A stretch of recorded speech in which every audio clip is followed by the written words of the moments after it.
وأشهد أن محمدا عبده ورسوله نبيا ورسولا بعده. اللهم صل وسلم على سيدنا محمد وعلى آله وصحبه ومن تبعهم بإحسان إلى يوم الدين. أما بعد. Rabbi shrah li sadri wa yassir li amri wahlul 'uqdatam min lisani yafqahu qawli.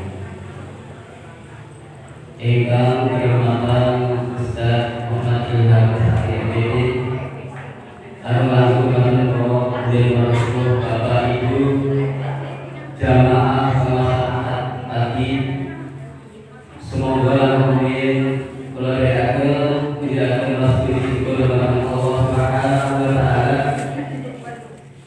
Pilih kesempatan yang menikah pulau dan yang sami nasihat tanpa mangga wonten gedung dakwah Muhammadiyah Karangdowo. Semoga kita syukuri nanti wasana hamdasa. Alhamdulillahirabbil alamin. Puji Pak dengan Allah Subhanahu. Salawat dan salam semoga kita berikan kepada kita Nabi Muhammad sallallahu alaihi wasallam. Kemarin warahmatullahi wabarakatuh. Kemarin sahabatipun saha para ayun ingkang setia luhur gimana nindakaken sunah-sunahipun ngantos puputih sana. Bapak Ibu jamaah masyarakat tadi, alhamdulillah akad menika edisi perdana wonten gedung dakwah pengajian At-Taqiq. Sekedar informasi mawon menika posisi toilet untuk putih sebelah barat dan posisi toilet untuk putra sebelah timur. Maka alhamdulillah Bapak Ibu di nasi desa di pengajian At-Taqiq menika ingkang badhe ngaos menika Ustaz Muhammad Ilham SPDD MPD. Beliau adalah Mudir Pondok Pesantren Tahfidzul Quran Atmo Wahyono baru juga. Kami bertemu jamaah tadi dari dasar manusia semoga kita aliti pengawasan tadi itu kami wonten bersama. Bismillahirrahmanirrahim. Mungkin Allah Subhanahu wa Ta'ala mencatat semua langkah, mencatat waktu kita yang kita lakukan untuk berkeluarga ini sebagai amalan soleh kita. Amin ya rabbal alamin. Selanjutnya kemarin Ustaz Muhammad Ilham dan sahabatipun tolong aturkan semoga Ustaz.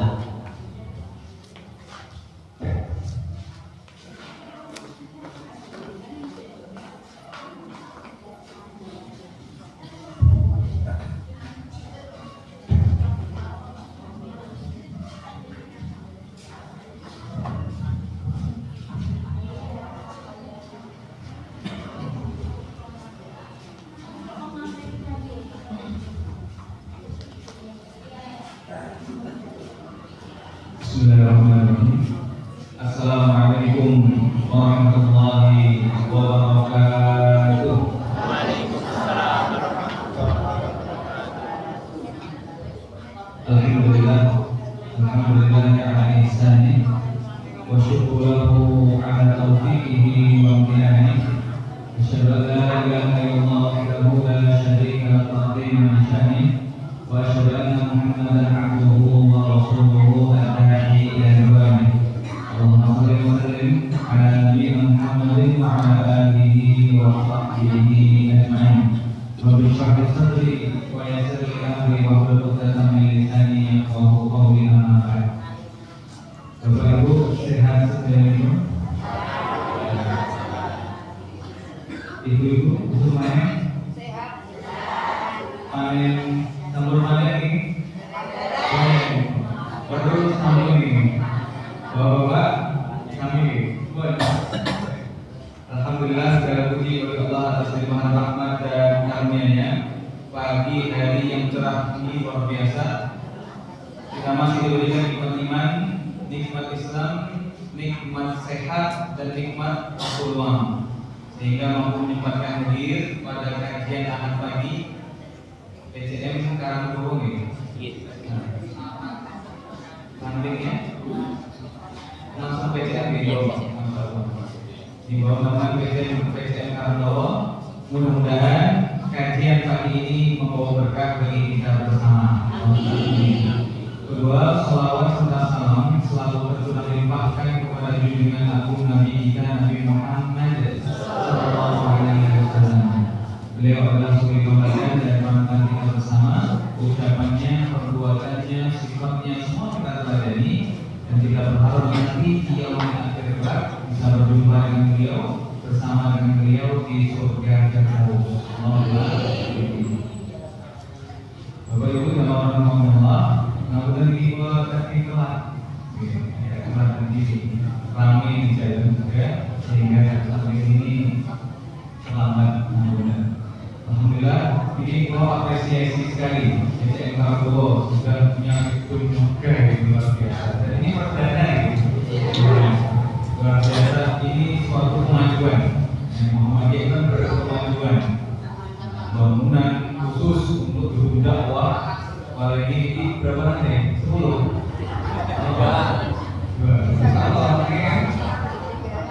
Kalau bisa sampai 10 kan bisa gitu.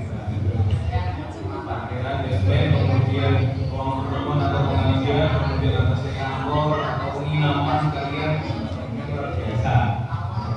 Ya alhamdulillah, ini suatu kebahagiaan bagi kita bersama sebagai warga dan simpatisan Muhammadiyah.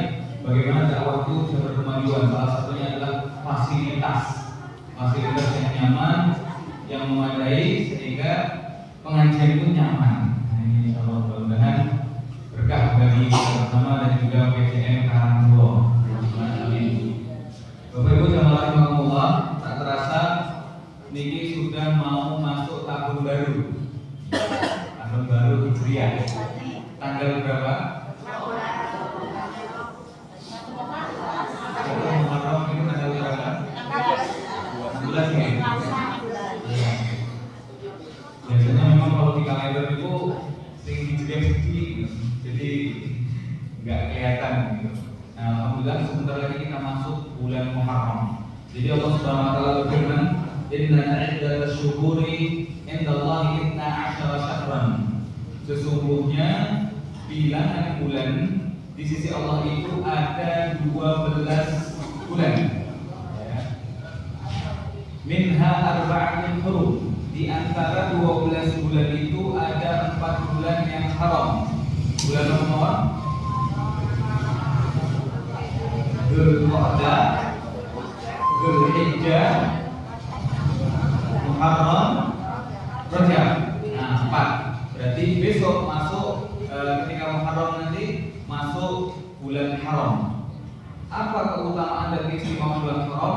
Bulan haram ini adalah bulan-bulan mulia. Ya, bulan yang dimuliakan oleh Allah Subhanahu wa taala. Tradisi orang Arab terdahulu ketika masuk bulan haram mereka menghentikan perang. Tenang, adem ayem. Khusus orang Islam yang iman. Tapi kan di luar sana terus perang gitu kan. Nah itu luar biasa. Yang Islam itu. Yang menjajah Palestina itu.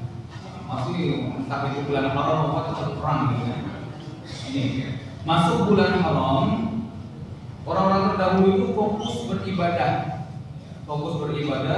karena bulan yang dimuliakan oleh Allah Subhanahu wa taala. Bahkan di bulan haram ini ibadah atau kebaikan yang kita lakukan pahalanya berbeda dengan bulan-bulan yang biasanya.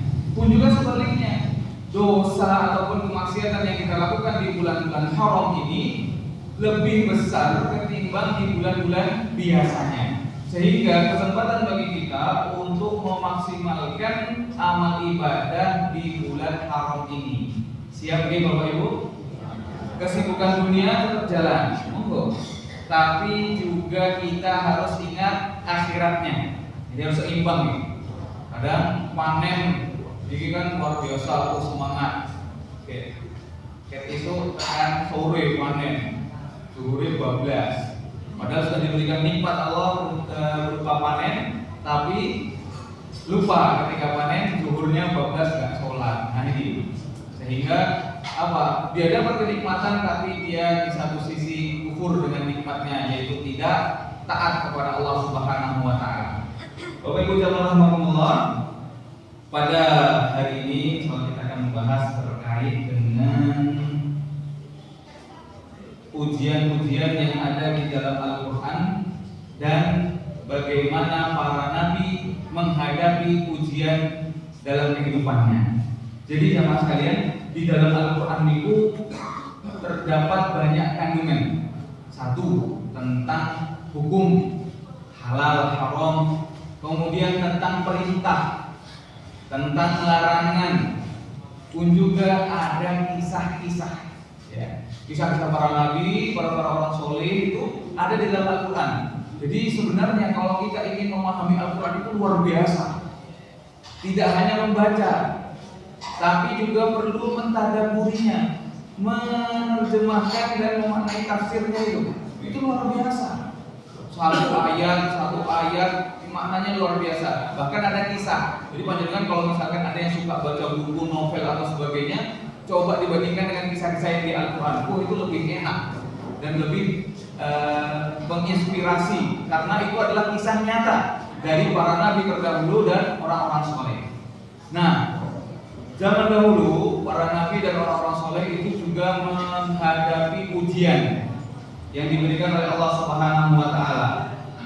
Dalam Quran surat apa ini? Ada yang hafal?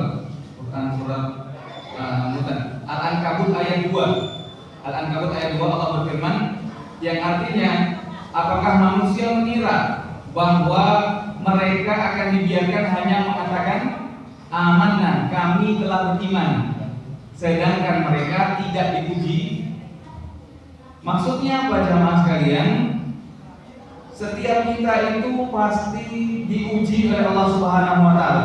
Itu ciri-ciri makhluk hidup, ciri-ciri manusia yang masih hidup pasti mendapati ujian. Pasti. Kalau ada orang yang saat ini hidup tapi tidak diuji, dipertanyakan, itu hidup boten. Pasti diuji.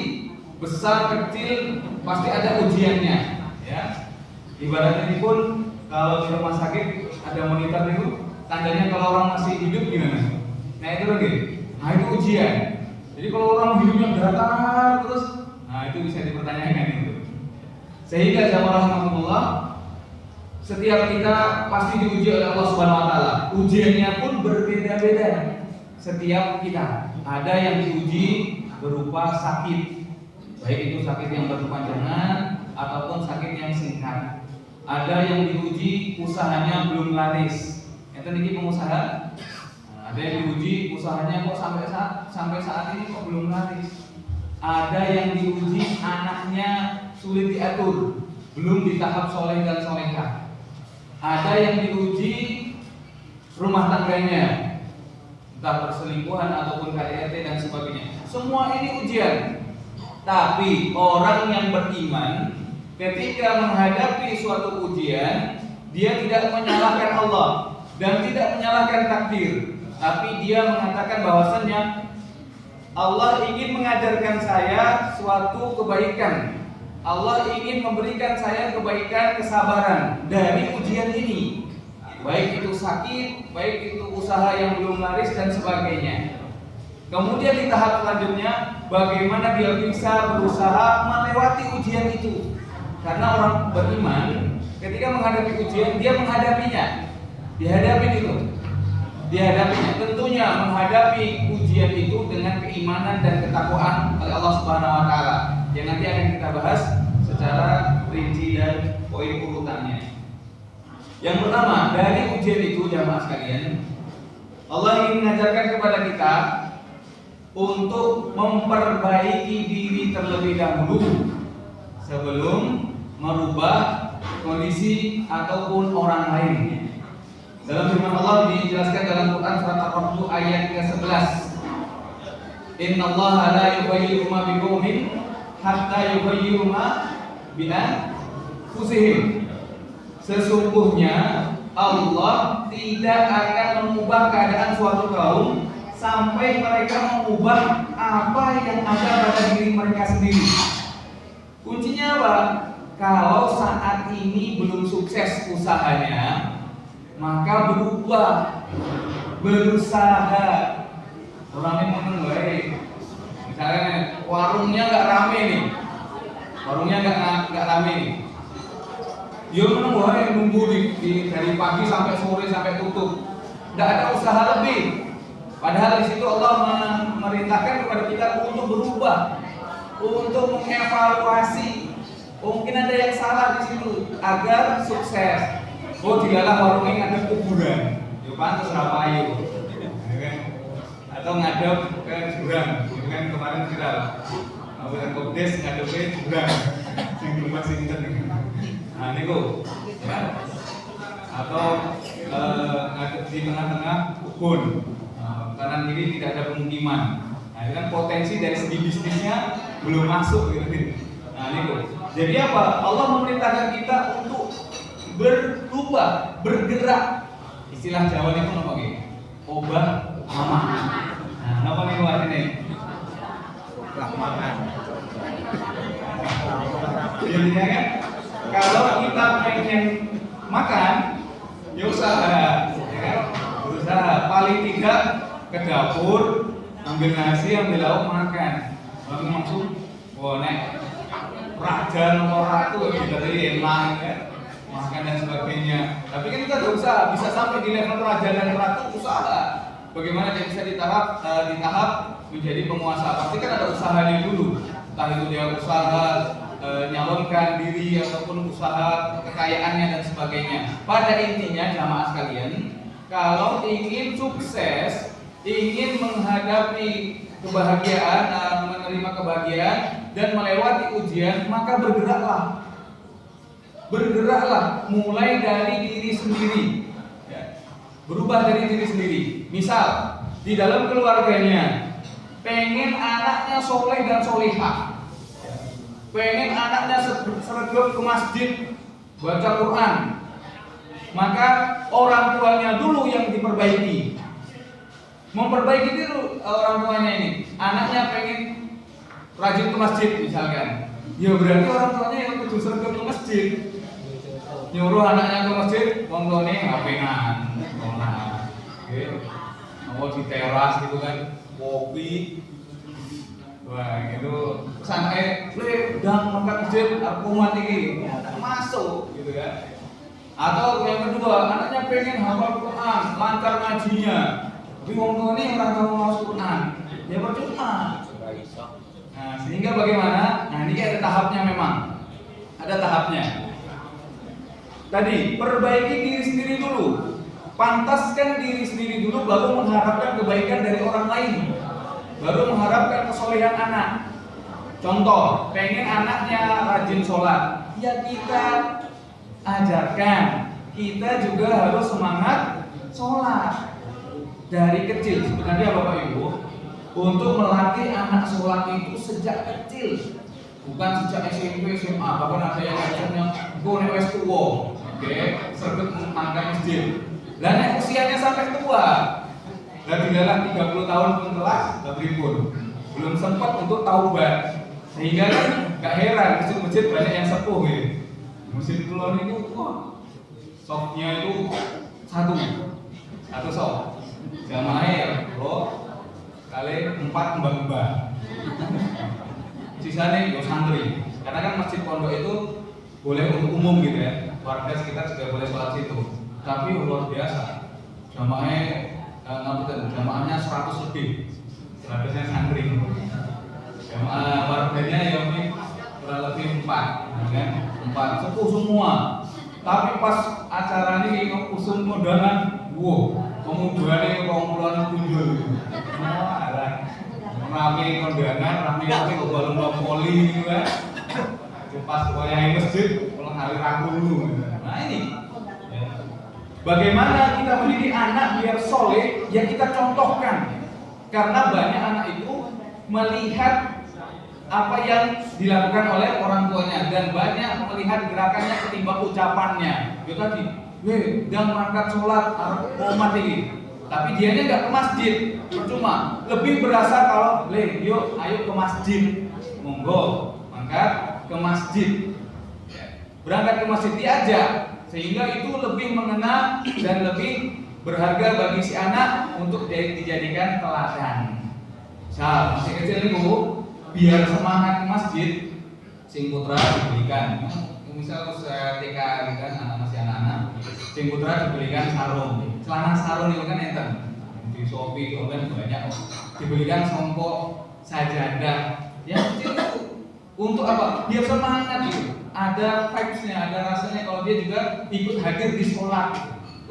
Yang putri dibelikan mukena, yang kecil ada. Mulai dari kecil agar dia itu cinta dan terbiasa dengan ibadah, dengan sholat. Aja, meskipun nanti kadang ya gojekan dan sebagainya, ya diatur. Nek misalnya anak 5 bisa-bisa berarti. Ora dibalik jejer kene mesti padu ya. Bisa juga masalah seling dan sebagainya. Dan itu juga ikhtiar saya. Anak saya masih PAUD, tapi saya biasakan kalau ke masjid saya ajak, ya masih putri ini, saya ajak. Walaupun dia nanti tak bawa boneka ya tidak apa-apa bawa boneka. Yang penting apa? Senang dulu dengan masjid dan terbiasa dengan sholat. Alhamdulillah, lambat laun. Belum sempat diajarkan sholat, dia sudah melihat gerakan ayahnya sholat. Sebelahnya akhirnya Allah ikut. Pas sholat dolim paling kenceng dia. Amin. Gitu. Dibiasakan sejak kecil. Bahkan Nabi mengajarkan untuk sholat mulai ditekankan pada anak usia pindah 7 tahun. Berarti niku kelas 1 SD. Sudah panjenengan perintahkan untuk sholat. Dan sholat. Pokoknya apapun kondisinya, misalkan kayak mau main atau lagi nonton TV, wayah sholat, suruh sholat 7 tahun. Harus terbiasa mulai dari 7 tahun. Bahkan Nabi mengatakan, wadribuhum 'alaiha bi asyri sinin. Pukullah dengan pukulan kasih sayang ketika masuk usia 10 tahun tapi tesih ngeyel boten kurun sholat. Nabi didikannya Nabi seperti itu. Masuk 10 tahun tapi belum semangat sholat, ditegasi, ya. Boleh ya, mukul kasih sayang. Maksudnya di situ adalah ditekankan lebih gitu. Pokoknya 10 tahun itu sudah rajin sholat, sudah mulai sholat, baik putra maupun putri. Sehingga itu menjadi bekal ya, terbiasa. Katakan Bapak Ibu jamaah rahimakumullah. Kembali ke poin yang pertama tadi, perbaiki diri terlebih dahulu sebelum ingin orang lain berubah, ya. Ingin tetangganya baik, kita baik dulu. Nah, kadang ada yang harap tambahnya HP gitu. Ya kita berbuat baik dulu. Misalkan kita punya rezeki lebih, masakan banyak dibagikan. Kadang kan panjenengan misal musim Idul Kurban ini masak apa gitu? Favoritnya apa? Tengkleng. Tongseng dicari apa? Ampune itu kan 10 rumah mana. Saking enaknya. Nah, kalau berlebih bisa saling berbagi. Berharap tetangganya baik, maka kita dulu yang berbuat baik dan mencontohkan suatu kebaikan. Sebagai contoh Nabi terdahulu, Nabi Yunus alaihissalam. Nabi Yunus. Jadi Nabi Yunus itu ketika berdakwah kepada umatnya tidak antusias, tidak mendukung, bahkan menolak dakwahnya. Sampai-sampai Nabi Yunus itu frustasi. Kesel, tak healing sih. Nabi Yunus healing. Naik kapal, ikut rombongan kapal, healing ke tengah laut berlayar. Iya. Ketika di tengah laut, ombaknya besar. Ya, ombaknya besar. Kemudian harus ada beban yang dikurangi. Harus ada beban yang dikurangi. Dan sampai di tahap ini penumpangnya yang harus berkurang biar nggak oleng. Iya. Terus bagaimana? Yuk kita pakai undian. Yang namanya keluar dia harus nyebur. Sampai di tahap itu. Dilalah pas diundi Nabi Yunus yang keluar. Tuh jangan, Nabi kok. Masa Nabi yang nyemplung gitu kan, yang ngalah. Di undi sampai 3 kali Nabi Yunus yang keluar. Akhirnya Nabi Yunus merelakan diri untuk nyemplung ke laut. Bayangkan gitu, nyemplung ke laut. Tapi atas kuasa Allah datang ikan paus langsung menelan Nabi Yunus. Untung ikan paus gitu, nah ikan hiu beda cerita. Karena ikan paus itu kan konsepnya ditelan gitu, ditelan, kemudian di dalam perutnya itu luas, jadi ya bisa bernapas. Jadi secara logika juga masih masuk gitu. Nah, ditelan sama ikan paus kemudian dibawa ke pinggiran. Tapi selama di dalam ikan paus itu apa yang dirasakan Nabi Yunus? Beliau introspeksi.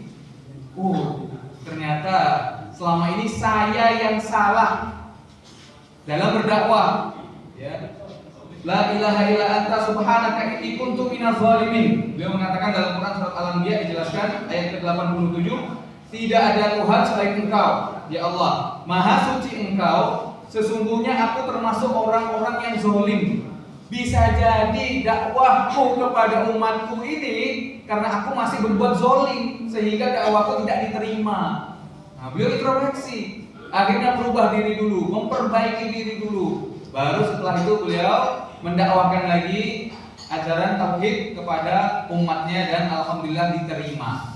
Nah, maka jamaah rahimakumullah, kadang kita pengen anaknya soleh-solehah tadi, teman yang baik, coba kita introspeksi diri dulu. Sudah baikkah kita? Kita perbaiki dulu, baru kita mulai membuat kebaikan, memberikan kebaikan kepada orang lain.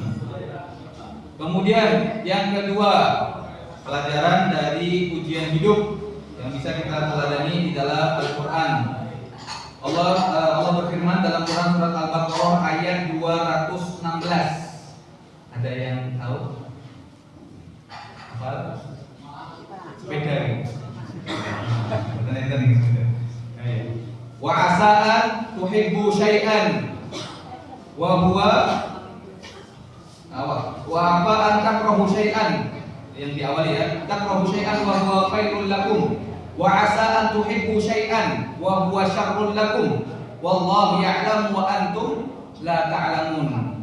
Boleh jadi kamu membenci sesuatu tapi itu baik bagimu, dan boleh jadi kamu mencintai sesuatu tapi itu buruk bagimu. Allah lebih tahu ketimbang dirimu, begitu.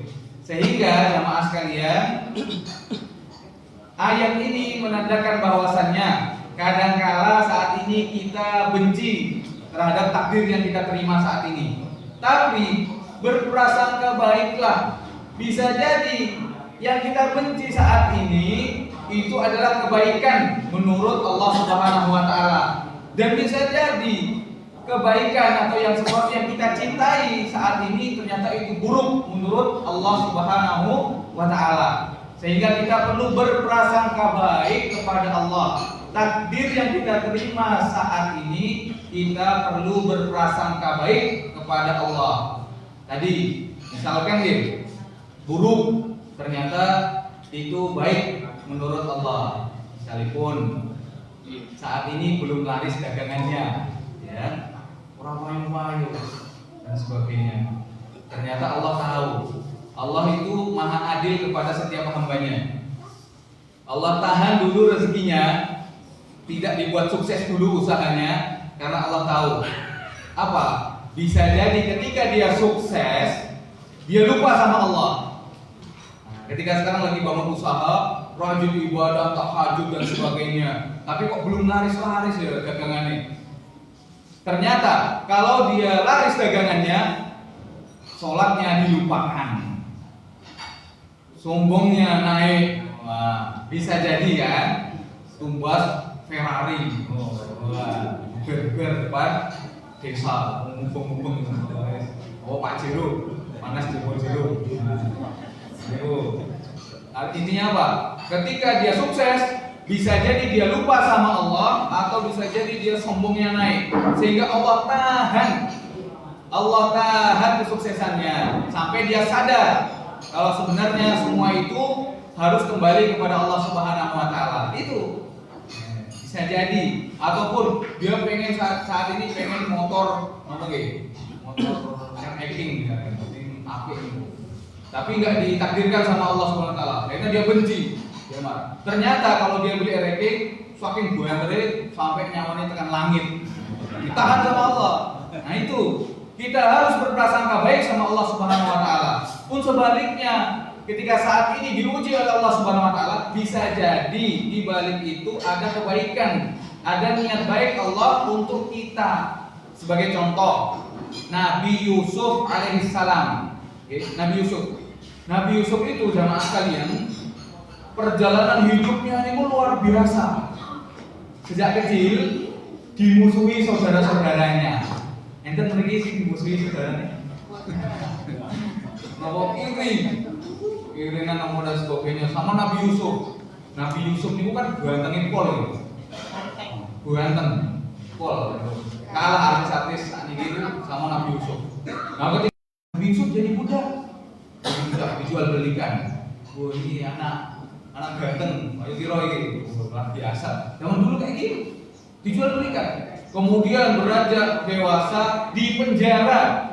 Nabi Yusuf di penjara di Mesir ketika itu, di penjara. Sedihnya luar biasa. Tapi di balik itu Allah ingin memberikan kejutan kepada Nabi Yusuf. Apa? Menjadi seorang raja Mesir setelah dari penjara itu. Luar biasa. Jadi dikasih dulu ujian, ya, bagaimana dia bisa menguatkan mental dan dirinya, kemudian menguatkan keimanannya kepada Allah. Apakah ketika diuji semakin kuat imannya atau semakin jauh? Nah, di balik itu ada kebaikannya. Setelah diuji, Allah berikan kebaikan, Allah berikan kebahagiaan, menjadi pemimpin Mesir, jadi seorang raja. Nah, ini kan kalau udah jadi raja, ya bebas gitu, pengen apa kan bisa gitu. Nah, sehingga jamaah rahimakumullah, bisa jadi saat ini ada sesuatu yang kita benci, ternyata itu adalah niat Allah ingin melatih kita untuk sabar, melatih kita untuk imannya kuat, ya, dan taat kepada Allah Subhanahu wa taala, dan kita yakin kalau kita berhusnuzon setelah itu pasti akan ada kebaikan. Ibaratnya pun setiap hari tidak selalu malam tidak selalu dalam satu hari itu kan tidak selalu malam, pasti ada siangnya. Jadi ada satu motivator juga yang mengatakan semua ada masanya, ya. Semua ada masanya. Jadi yang kaya sekarang, ya nanti juga pasti akan ditinggalkan kekayaannya. Entah itu karena meninggal dunia sehingga hartanya akan ditinggalkan. Jadi nggak perlu khawatir. Pun juga yang diuji sekarang, semua ada masanya. Ada tahapnya di mana dia bisa melalui ujian itu, melewati ujian itu. Contoh juga, misalnya pun, panjenengan ketika SD melihat siswa SMA, pelajaran SMA itu abot angel, tapi pas masuk SMA, lanjut kuliah, kok gampang ya pelajaran SMA dan dilewati. Itu karena sudah dilewati. Sehingga ujian-ujian sekarang itu mungkin terasa berat saat ini, tapi nanti kalau sudah kita lewati, insya Allah kita bisa menerima ujian yang kita hadapi saat ini.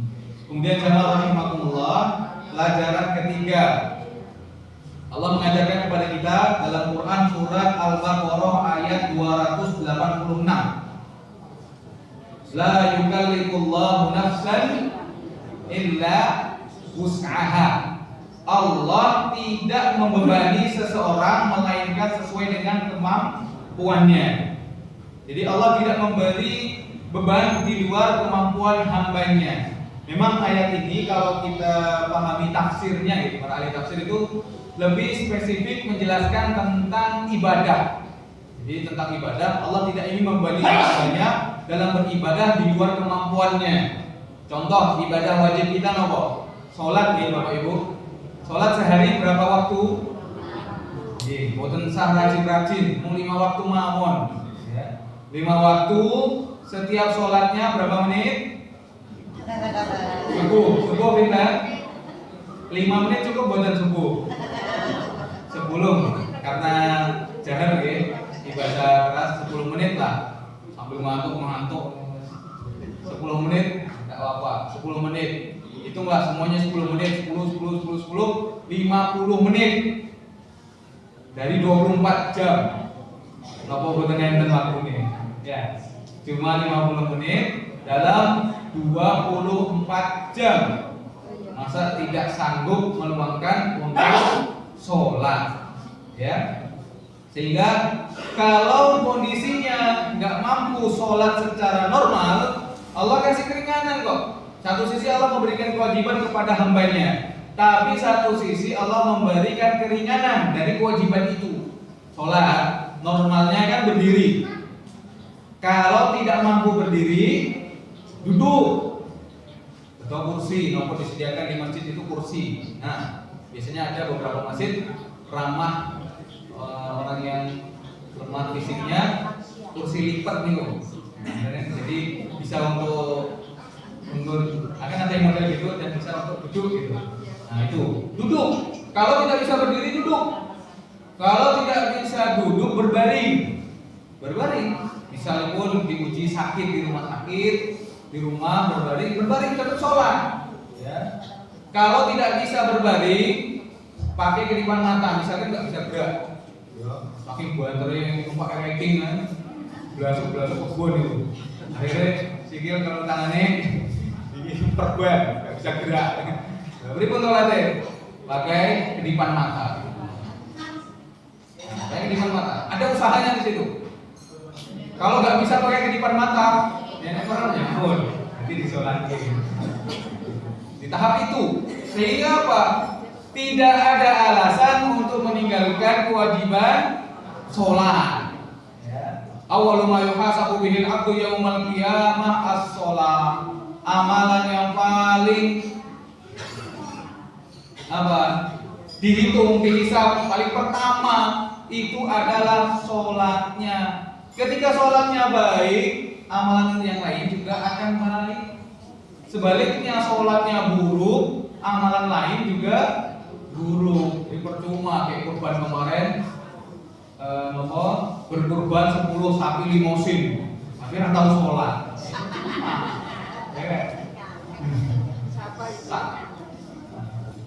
Tapi bukan sapi APBN. Percuma kurban yang pakan itu kan, tapi apa? Tapi sholatnya enggak pernah atau arang-arangan. Percuma kemarin baru pulang haji. Nah, udah nih, ada yang sudah haji kemarin pulang? Pulang haji, wow, gelar haji Joko.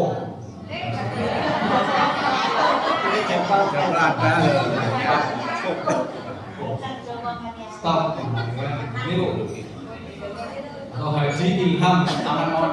Haji ilham. Cuma kalau label depannya haji tapi rata sholat. Ya.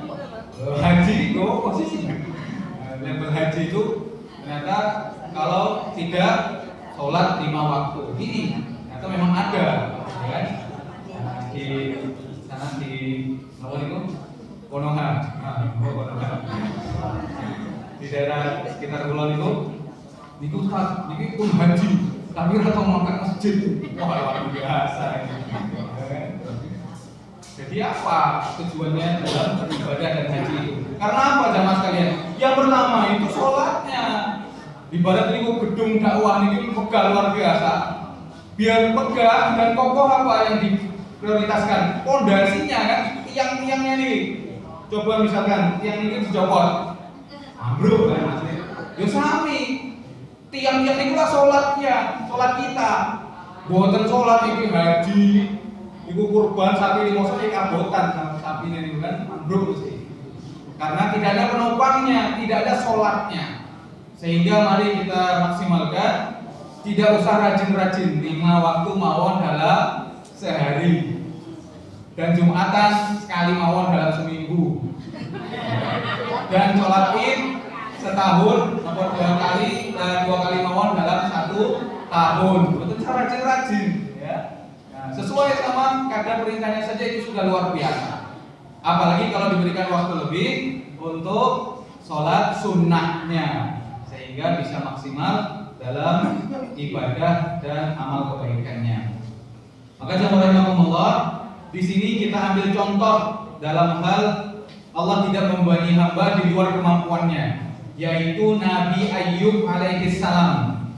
Nabi Ayub itu diberikan nikmat oleh Allah berupa anak yang soleh-solehah, manutan, baik, istri yang solehah, kemudian harta yang luar biasa, punya ladang pertanian yang besar luas, rumah yang bagus.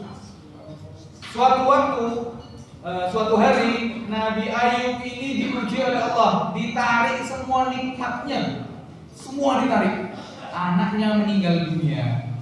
Kemudian fisiknya diuji oleh Allah, kulitnya itu apa nggih? Kayak ujikan apa gitu. Oke, kemudian level Nabi. Pokoknya kulitnya itu gatal-gatal sampai bernanah gitu, membuat aroma yang tidak sedap, kemudian dijauhi oleh orang sekitar gitu. Nabi aja diuji seperti itu. Lahannya gagal panen, istrinya juga meninggalkan Nabi Ayub dan umatnya juga mengasingkan Nabi Ayub. Tetap sabar dari ujian itu. Sabar dari ujian yang sungguh luar biasa, menyakitkan bagi dirinya. Sampai-sampai ada satu orang yang mengatakan, "Wahai Nabi Ayub, engkau ini adalah nabi, seorang kekasih Allah. Bukankah jika engkau berdoa, Allah akan mengabulkan doamu?" Tapi apa jawaban Nabi Ayub? Tidak, saya itu malu sama Allah. Sudah dikasih kenikmatan yang luar biasa, baru diuji ini, saya langsung minta Allah untuk dihilangkan ujian ini. Sakitku, hilangkanlah ujianku ini. Baru minta doa, berani meminta kepada Allah setelah 20 tahun. Dan setelah itu Allah kabulkan. Ya, fisiknya kembali sehat, bugar, kuat, kemudian istrinya juga kembali, ladangnya juga kembali subur, umatnya juga kembali dekat kepada Nabi Ayub alaihissalam. Artinya apa? Ujian yang diberikan kepada kita itu Allah yakin kita mampu melewatinya dan menghadapinya. Seberat apapun ujian yang kita hadapi, kita yakin berhusnuzon kepada Allah bahwa kita mampu melewatinya. Makanya gini Bapak Ibu, pun juga sama saya ini. Sebenarnya ini nasihat juga untuk saya. Berat juga saya ngomong seperti ini tuh. Jadi tantangannya dai itu apa? Harus selaras ucapan dengan perbuatannya. Wah, itu luar biasa. Jadi gimana saya juga harus bersabar dalam menghadapi ujian-ujian kehidupan sampai saat ini.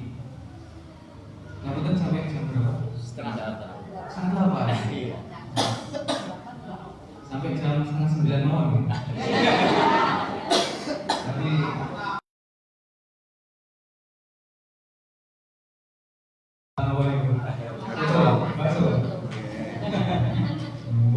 aromanya sudah sampai sini ya.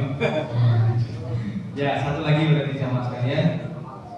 Allah ingin mengajarkan kepada kita di dalam Quran surat Al-Insyirah ayat ke-5 dan ayat ke-6. Ayat ini apa itu? Inna ma'al usri yusra. Bersama kesulitan bersama. Artinya apa? Allah ingin memberikan kita kesulitan, di situ juga ada kemudahan. Ada kemudahan beriringan. Tinggal bagaimana kita mau bersabar dan menyikapi. Nabi Musa alaihissalam.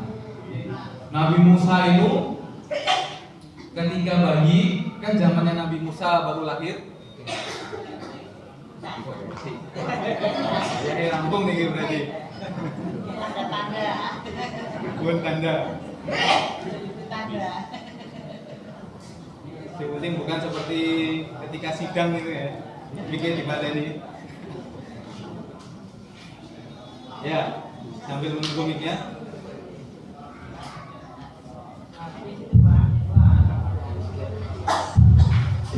Alhamdulillah, nyala lagi. Sedikit guys. Nabi Musa itu ketika lahir, karena ketika itu Fir'aun tidak ingin ada anak laki-laki lahir, karena Fir'aun meyakini nanti di antara anak laki-laki yang lahir itu akan menyayangi dirinya atau mengalahkan dirinya. Sehingga apa? Fir'aun memerintahkan untuk membunuh semua anak yang laki-laki lahir, anak laki-laki yang lahir. Nah, ketika itu Nabi Musa diselamatkan dengan dihanyutkan sungai kan, dihanyutkan. Jadi dilalah yang menemukan siapa? Istrinya Fir'aun. Siapa namanya? Asia gitu. Aisyah. Asia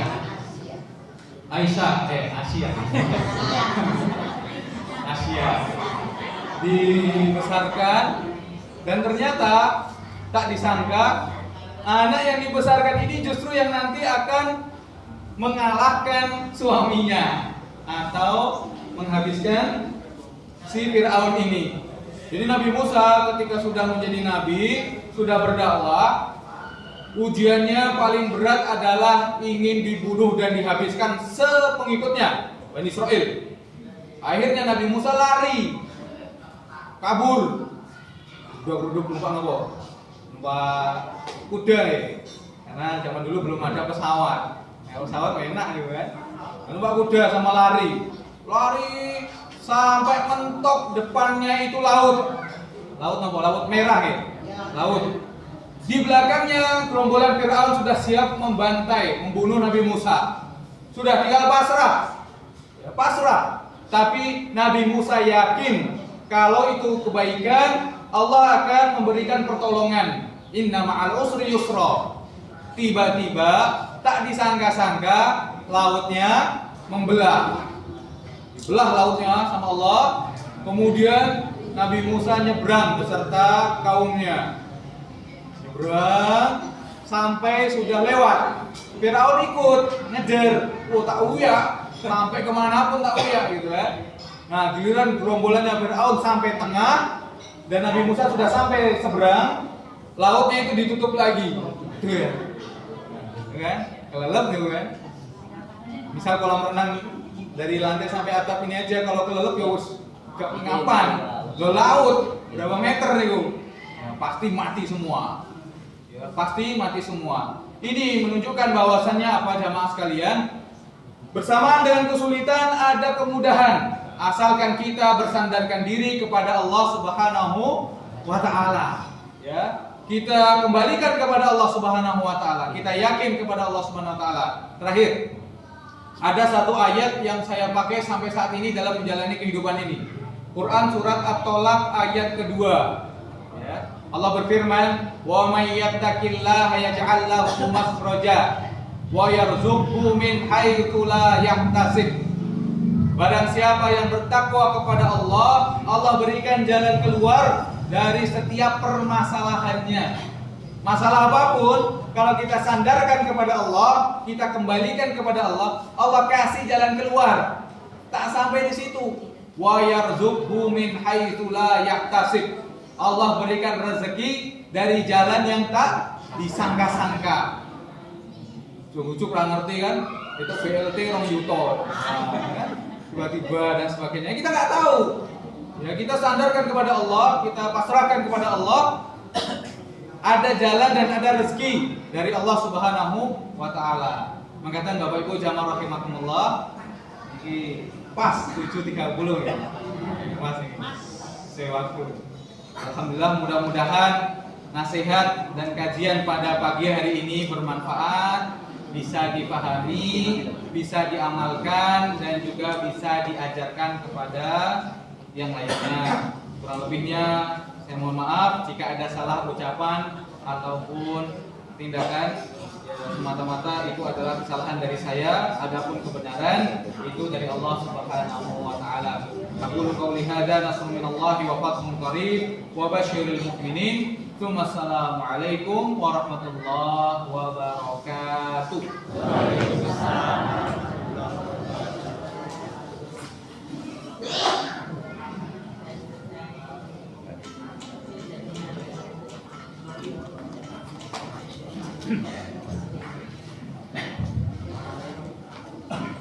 Jazakumullah khairan katsiran kepada Ustaz Muhammad Ilham SPDJ. Maka Bapak Ibu pengusaha sing satu itu aturaken Ajeng Ustaz ugi-ugi bersami saat menurut hikmahipun saged ini pun sebagai seorang dari sakit amalan untuk makasih teman-teman Bapak Ibu jamaah pemasalah ini Bapak Menteri Negeri berikan info-info hak tadi itu pengajian hak tadi yang berdatang sarangan Ustaz Tajudin manggen wonten hidup dakwah kajian info kedua menika kajian rutin monggo dipun hadiri kajian rutin karisma kajian rutin Senin malam bersama Ustaz Adi Wirasakti pembahasan kitab Bulughul Maram manggen wonten hidup dakwah dalipun ba'da maghrib ngantos jam isya salah pun kajian rutin HPD himpunan putusan takjil Muhammadiyah bebarengan kalian Ustaz Sholihul Fuad manggen wonten hidup dakwah wekdalipun hari Kamis lan Jumat wekdalipun jam 8 ngantos dumugi sholat dan lajeng pengajian takjil PBN Klaten mangke wonten bumi perkemahan kebun manis Tenggo. Salajeng menika infak akad lagi terkumpul 700.000 rupiah. Lajeng menika infak hidup dakwah terkumpul 4.120.000. 4.120.000. Jadi rumah supaya bapak kalau dikun ataupun bukan orang donatur kalau sini semoga kita selesaikan pembangunan gedung sepadas menika tuntas ngantos akhir sama kita.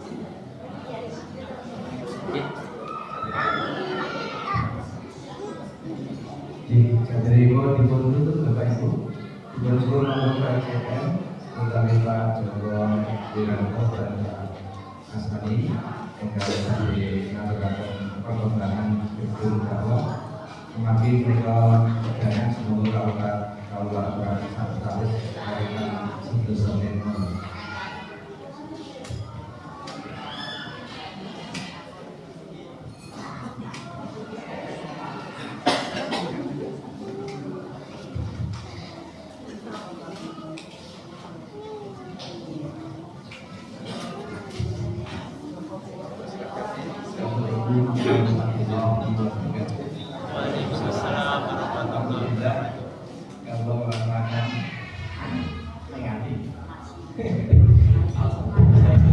Pagi ini saya menjalankan saya mohon kita semua kegiatan Muhammadiyah kita tetap jalani.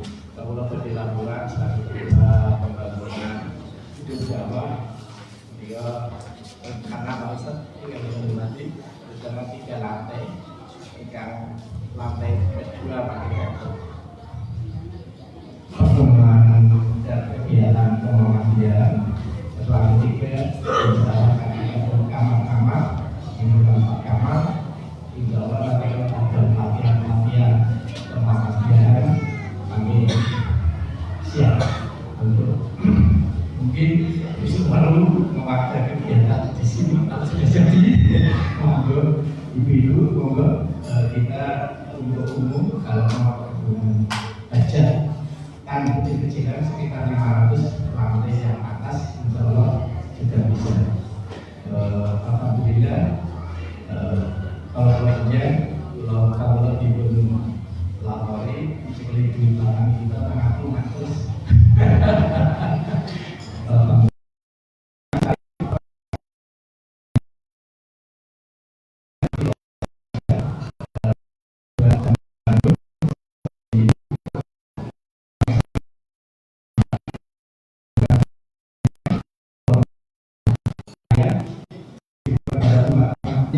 yang sangat sehingga Allah memberikan kemudahan dalam pembangunan gedung dakwah ini walaupun belum selesai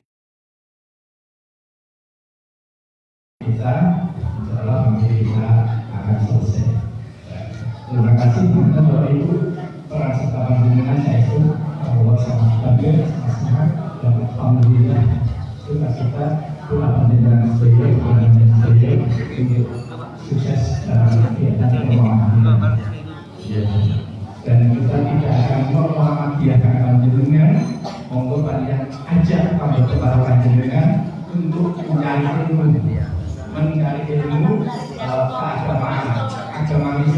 adalah ilmu.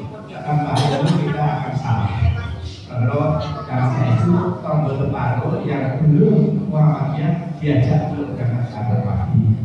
Jangan takut, kita tidak akan memaksakan menjadi anggota kami, tapi perang dengan semua umat Islam, peran serta kita dengan kita Muhammadiyah di sekitar kita. Maka Bapak, Ibu dari Muhammadiyah itu ini Bapak Hasan selaku Ketua PJM dengan baik.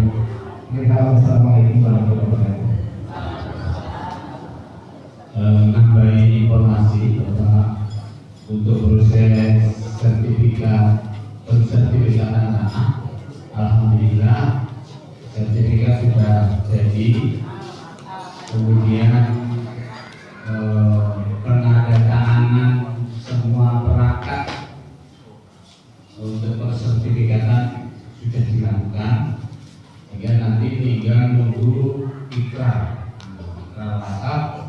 Karena proses wakaf sekarang itu memang by online, sehingga nanti berkas-berkas semuanya sudah diupload, diunggah di badan wakaf. Yang sertifikat yang telah diserahkan ke kita itu nanti kita bawa ke BPN, apakah ada persoalan atau tidak. Kalau tidak ada persoalan, nanti baru ditandatangani ikrar wakaf. Mudah-mudahan dalam waktu dekat ini nanti wakaf bisa segera dilaksanakan, sehingga beriring berjalan pembangunan berproses, perwakapan juga berproses. Insya Allah nantiasa memberikan kemudahan bagi kita, bagaimana diberikan kesehatan selalu prima, dijauhkan dari segala penyakit, usahanya lancar, hingga nanti bisa bersama-sama membangun gedung ini dengan penuh bangga dan penuh kebersamaan. Karena ini milik kita semuanya.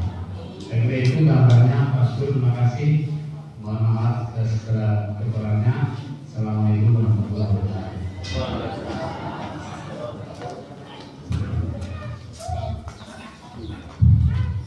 Terima kasih Bapak Ibu jemaah lagi dari guru-guru menikah wanita sahabat menikah memberi sahabat. Moga kita hati ujian termasuk menikah hati wasalam kepada nanti. Subhanallah walhamdulillah. Asyhadu an la ilaha illallah astagfirullah wa atubu ilaih. Saking dan Assalamualaikum warahmatullahi wabarakatuh.